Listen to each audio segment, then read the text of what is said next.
You got it. So there is power in the name of Jesus. There is power in the name of Jesus. Yeah. To break every chain, break every chain, break every chain. Declare and say.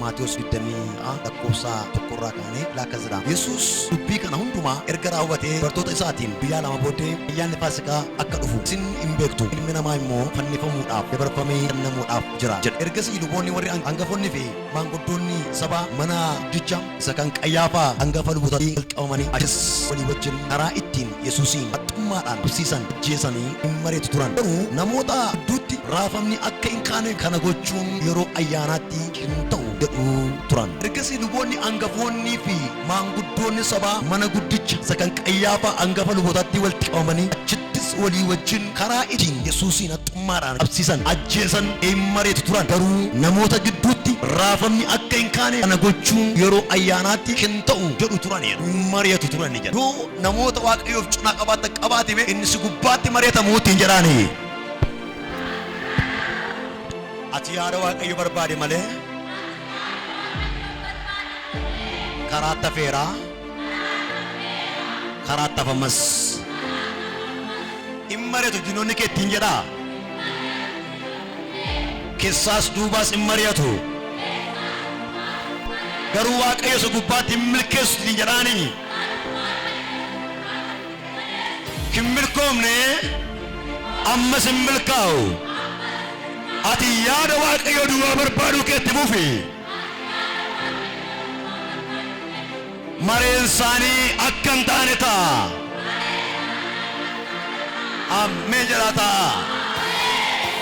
Iddoo kana gubbaatti seenaa gooftaa keenyaa fi ergamoota ilaaluu utuutti hin galin dura raafiliima waa'ee namoota harka Waaqayyootiin uumamanii waan jallaa godhanii tokko sitti hima. Gooftaan keenya Yesuus Kiristoos biyya lafaa keessatti ilmaan namaatii fi inni jalqabaa uumaan isadha. Keessumaa ilmaan namoota gooftaan Yesuus jecha afaan isaatiin akka hin uumne gatiin ilmaan namootaa baase eenyuufuu kan hin baafne gochaa ilmaan namaatii godhe gooftaa Yesuus eenyuuf akka hin oole. Kanaan dura dubbadheen ture barumsa kootiin Kiristoos Yesuus aarsaa ilmaan namaaf kaffale hin kaffalle, sa'aaf hin kaffalle, biqilaaf hin kaffalle, biyya lafaaf hin kaffalle, galaanaaf muummeewwan garaa garaaf hin kaffalle. Ilmaan namaatti garuu Yesuus gatii baaseera. Gatii baasuu keessaa gatiin gooftaa Yesuus baase isteeppiidhaan lakkoofnees ta'e dubbannee yeroo qabnu gidduutti kan xumurru miti. Dubbataa deemna irraan kan hafe dubbataa deemna tuma dubbannu dabarra nu booddees kan nuuf dubbata waan ta'eef Kiristoos Yesuus Maatiyos 26 irratti biyya lafaa irratti maaliif akka dhufe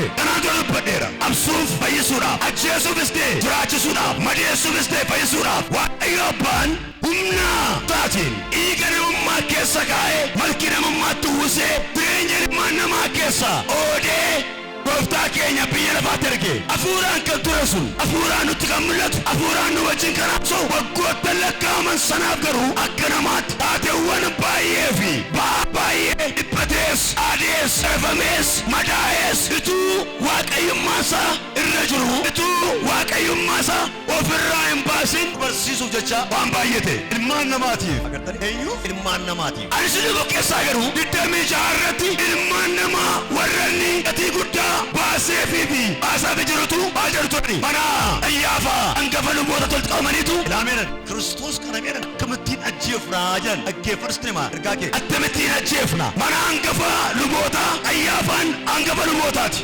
manni isaa baay'ee guddaadha. Maal jedhu turan akkamittiin fayyifna akkamittiin wajjin jiraanna akkamittiin qalbii jijjiirranna akkamittiin fayyina hin jenne akkamittiin ajjeefna. Maal godhu turan ta'anii ilaameeran eenyaan hin ajjeefnedhan maal godhe olii jalaate dhiibee biiroon isaanii tokkoyyuu ayita gubbaatti wal lolanii ollaa waliitii wal koomatu humnaan qabeenya harkaa fudhate ani Waaqayyo waan ta'eefi bara naa fida meetii naa fida warqee naa fida ittiin jedheetiyoo ittiin tolle hojiinsaa ittiin tolle amallisaa ittiin tolle kaayyoonsaa ittiin tolle ilaalchisaa ittiin tolle adeemsisaa ittiin tolle mul'annisa ittiin tolle hojiin harkasa ittiin tolle wanta inni gochuudhaaf deematu garaasaanii baay'ee gubata garaasaanii baay'ee haara garaasaanii baay'ee babaa garuu gochuu danda'an yooti waaqayyo wajjin walii galtume yooti hafuura waaqayyo wajjin walii galtame garaan diinagdee hin bobaa garuu waas gochuu hin danda'u raawwateedhaan.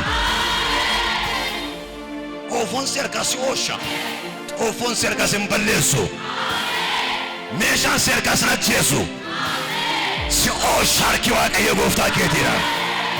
Argoonani mari'atu sana dubbadheera. Ilaa borga namaa namnas keessa dhufu hundumtuu warqee meetii mormaaf goromsaa abatee haa dhufu. Jenne gooftaa Yesuus gadhiibee kan darban jenne gooftaa Yesuus gatii baasaa fi jedha isaan garuu hin ajjeefne akkamitti ajjeefna hin mari'atu jire karaa isaa mijeessu akkamitti ajjeefna eenyuun ajjeefna akkamitti ajjeefna shooma ajjeefna eewun isa gatii baasaa fi jiru sana eewun isa isaaniif jedhe dhiigaa jiru eewun isa harka du'aa keessaa baasaa jiru eewun isa isaaniif jedhee bakka hin taane dhaabbatee jiru sana maal goona karaa ittiin ajjeesan eenyuun akka ajjeesan shooma akka ajjeesan ayyaafa bukkee toltu qabaniitu mari'atu eewu maqaan isaanii ayzaboota warra gooftaa hin qabne warra qaama warra dhugan rukutan eewu luboota humni eewudha Yesuus Kiristoos gooftaadha kan jedhudha lubachuun Yesuus Kiristoos gooftaadha isa jedhutu eewun balleessuu barbaada akkasumas bukkee sinyaachuu barbaadamse yeroo hojii waaqayyo sun haa ta'u yeroo waaqayyoome dhimma naa baafta yeroo waaqayyoome siiniin hojjedha yeroo waaqayyoome naman si godhadha yeroo waaqayyoome nama naaf taata yeroo waaqayyoome karaan siin deema yeroo waaqayyoome karaa naaf taata yeroo waaqayyoome buddeena sii ta'a yeroo waaqayyoome hojii koo hojjeta sin jedhume suma bukkeekka suma bukkee keetu lamatee tadiitee afurtee bollaarraa maatii abbaarraa haadharraa inkaa yoo keeyyuu ati waaqayyo kee wajjin walii gale malee waaqayyo surraa rafaan balbala diinni banu waaqayyoon deeggaru keessumaa ijoollesaa seenummaa ijoollesaa arguun barbaadu Yesuus garadummaa ijoollesaa arguun barbaadu Yesuus abuu gattaa'uu iyyoomu ijoollesaa arguun barbaadu Yesuus. Kanammaa godhatuun hin mari'atani sanaa booddee yoo macheefnaa jedhaniitu akkuma sana mucaan keessan dubbatte mucaa fuuraa koo dubbatte waaqayyo dursee dubbata waggaan 18 koo amma guututti waggaa 18 waaqayyo waan jedheef eegaan ture bara 2013 jette. Sana kasare ayyaana faasikaa sirbuun dura kana guyyaa meeqa tafe guyyaa lama tafe ani kennamuun koo nafu inni asii eeyottaasaa ergamoota hojjunaasaa ani immoo citaani maa jedhu eenyu qabanna nama sa bukkeetime karaa sii qophaa'u yoo jiraate yuutti jedhaanii. Wanti waa'ee qibcaafamu yoo jiraate iyyuu Waaqni abbaa mul'ataa cuccufee ati jedhaa kaa inni isaa yaadessu siin ta'utti jedhaa isa ofii isaa yaadessi godhaa utaaliti ameen hanqaa ta'u maqaa Yesuusiin.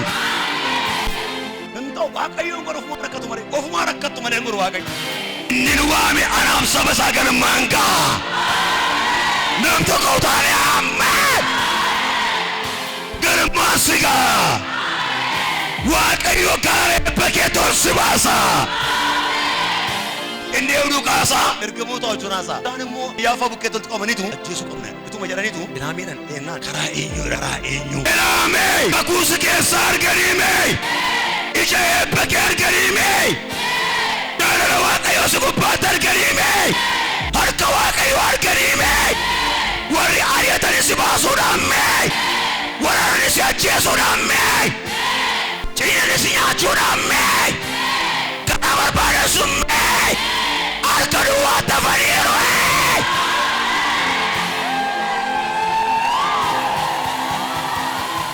ilaa duwwaa ta'aniiru.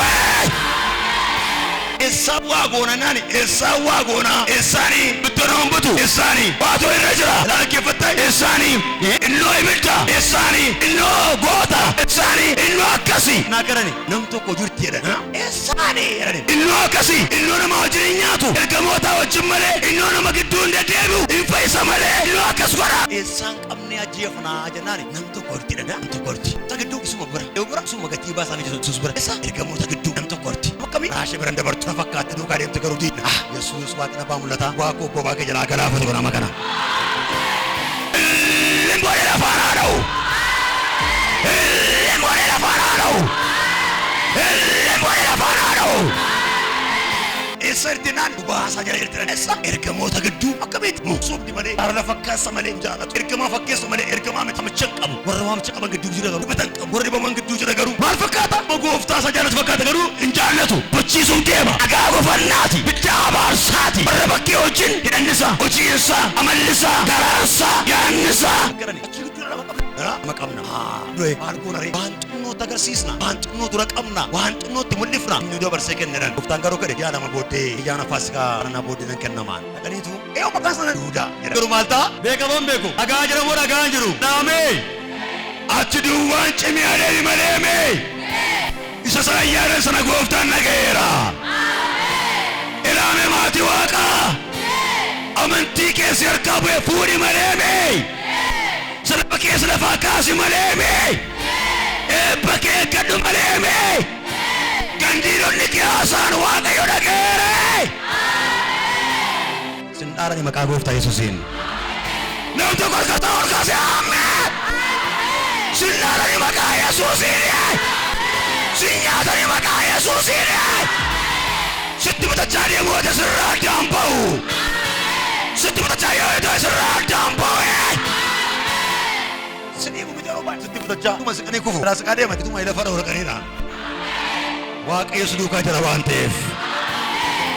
Cuma sampai kajara ini tu Yuda rana. Nungan desa na, nangkena. Wantu nuna kena sih. Meti, itu sedua mana kena, mana nangkena. Tanam mau kade, angkena mu kopayre. Tapi kalau kau dengan desa hote, akasin jadi wak Ayu. Dapat dumat, bahkan dumat, kita dumat, karang dumat, yahun dumat. Ini boleh ke, tu koti baca. Ini boleh ke, tu nabi buku superbar. Ini boleh ke, kalian samaris dibaca. Wak Ayu agar tembur sebar sinjera.